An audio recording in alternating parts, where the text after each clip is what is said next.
In today's case, a father walks into court hoping for freedom, but one wrong move could send him straight to prison. The judge lays down strict rules, a no-contact order that could break everything, and a sentence balanced on the edge of 8 years. And just when it seems over, she delivers a powerful warning about love, violence, and the children caught in the middle. Trust me, you won't want to miss this breakdown. And if you love real courtroom drama, hit subscribe now, because we bring you the most shocking cases every week.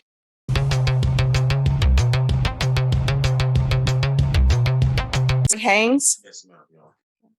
you entered a plea on September 8th, a no contest. You applied for probation. The state recommends probation according to the plea bargain agreement. Okay, pause here. A no contest plea means the defendant is not admitting guilt, but he is not fighting it either. It's like saying, I won't argue, just sentence me. And probation? That's the golden ticket compared to prison. But will the judge actually grant it? Let's see. And there are cases to be taken in consideration. Was a PSI completed on this case? It was, Judge. Have both parties had a chance to review the PSI report, state? Yes, Your Honor. Defense? Yes, we have, Judge. All right. Any objections to the PSI report? No, Judge, just argument. All right. And just give me one moment. Let me pull up the PSI report. All right. The court will hear argument. So, Judge, I reviewed the PSI and TAP with my client. The TAP I was kind of concerned about because it recommended ISF, substance abuse and cognitive track, but I didn't notice. I don't recall any issues on the PSI or on the offense involving drugs or alcohol or anything in the TAP where the client made any sort of admissions about drug or alcohol use. I was just going to ask the court. He's been incarcerated for 6 months. He and the complainant have 2 children together. He has a job waiting for him. He's going to be living with his brother. And I'd ask the court to let him do, I guess, intensive outpatient if the court does think he needs some sort of monitoring for treatment and perhaps UAs and allow him to get back to work so he can try to provide child support for his family in light of the state's recommendation. All right. State? Just with respect to ISF or outpatient, we just defer to the court and ask that you follow the agreement, and the state will defer to the court on that specific issue. All right. So in the report, there's a no contact order with the complainant. So the court does not remove no contact orders unless the court has information from the complainant and the court is. This is big. Even though the complainant did not show up in court, her written statement carries serious weight. The no contact order is not just a suggestion, it's a protective shield. If he breaks it, this probation deal could shatter instantly. Would you risk it? Assured that the complainant is safe, so that no contact order is going to remain. I think she noted she wanted that. I think that's part of the.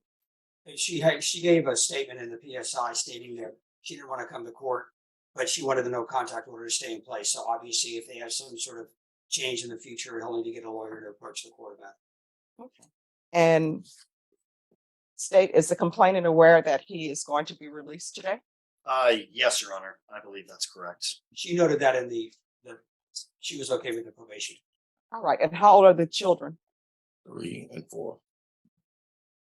Where are you going to, can you raise your right hand for me, please? Do you solemnly swear and affirm the testimony you give will be the truth and nothing but the truth, so help you God? Yes, ma'am. You can lower your hand. State your name for the record. Larry Haynes, All right, Mr. Haynes, who are you going to be living with? my big brother, Sherman Johnson.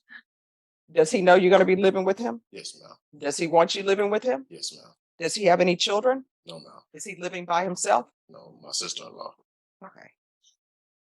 Does she want you there? Yes, ma'am. Okay. And what employment prospects do you have? I can go back to work at HEB warehouse on Ridderman Road and I-35. Okay. And is there a child custody agreement in place? Have you ever been to court? You have a look at the AG's office or Oh something? no, we both have our rights. We have both our rights to custody and everything. So we The have question is there a court order? Did y'all go to court and have a no. judge impose it? All No, right, ma'am. so you all are just dependent on each other to be fair with, Yes, ma'am. okay. Sorry. All right, this is what the court is gonna do. The court is gonna sentence you to 8 years in the prison, suspended and probated for 5 years. Take in consideration the following. Here's the twist. On paper, he's sentenced to 8 years in prison, but the judge suspends it and swaps it for probation. Translation? He's walking free today, but with a legal leash. One misstep, and those 8 years slam back into play. Cause numbers 2019 CR 6035, 2022 CR 0842. There's an affirmative finding of family violence. There's to be no contact with Rowena and Suarez. I understand that you all have children together, but what you'll have to do is that will have to be arranged through a third party. You understand? Yes, ma'am. Of course, if something, God forbid, something were to happen and there is an emergency, Yes, ma'am. the probation will let me know that you've had contact, but then they will tell me there was an emergency, they were at the hospital or something of that nature. But other than that, you're not to have any contact. You're not to be contacting her through third parties. Do you understand? Yes, ma'am, I do. There is to be 200 hours of community service restitution. I'm going to want parenting classes. Once parenting classes are completed, the court will deem that the community service hours are satisfied. Regular reporting by Zoom or in person. Regular UAs. We're going to start with outpatient treatment with probation. Probation will do field visits one time for 3 months and thereafter as probation deems necessary. Proof of employment within 30 days of release. No employment as a home health care provider or with minors.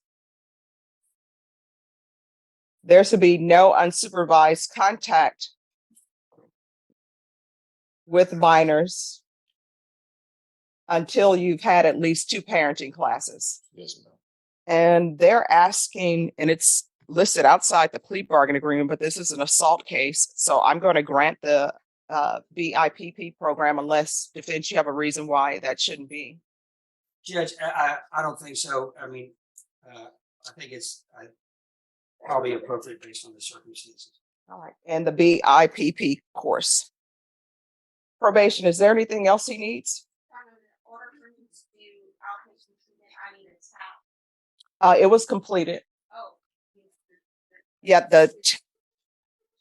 no, we'll start with regular outpatient and then we'll see what happens. All right, Mr. Haynes, is there anything else you need from the court to be successful? No, ma'am. I'm going to show you what's entitled Trial Court Certification of Defendant's Rights to Appeal. Did you review that with your attorney? Did you understand it and did you sign it? Yes, ma'am. Okay. Because this is a felony conviction, because this is an affirmative finding of family violence, dismissal. Yes, Judge, I have them. You are not allowed to own or possess any weapons or ammunition. If you have a question over what a weapon or ammunition is, you'll need to speak to an attorney. Yes, ma'am. Because this is a plea bargain agreement, and because I followed your plea bargain agreement, you do not have the court's permission to appeal. Do you understand? Yes, ma'am, I do. All right, we can go off the record. Here's the thing about relationships. If you're in a relationship where somebody started to check somebody else's phone because they don't trust them, then that means you have no trust in the relationship, and maybe that relationship should be done with. Yes, ma'am. When you have children, I don't know if your child is a girl or a boy. A girl and a boy. All right. So children learn by what they see in a household. Yes, ma'am. So if you have a daughter who sees their parents fighting or the father being abusive to the mother, Yes, ma'am. that child will think, well, he loves her. That's what I'm being told. So this is the way people behave when they are in love. And she may be accepting of that in a relationship because of you. This right here is the heart of the sentencing. The judge is not just punishing, she's teaching. She's basically saying, your kids are watching and they'll copy what they see. Abuse does not stop at one generation. It spreads. And this courtroom is where she's drawing the line. Yes, ma'am. When you have a son and he sees that, he will think this is how you show love to somebody. And I don't think you want that to happen. I don't think you want anyone to be putting their hands on your daughter, right? No, ma'am, I don't. And I don't think you want your son to end up where you are, correct? No, ma'am, I don't. All right. So if there's anything with probation, you feel like they're not addressing it, you can always come back to the court. Do you understand? Yes, ma'am. All right. Good luck. Go forth and do better. Thank you, Yes, ma'am. Judge. Thank you so much. You're welcome. Thank you. Yes, ma'am.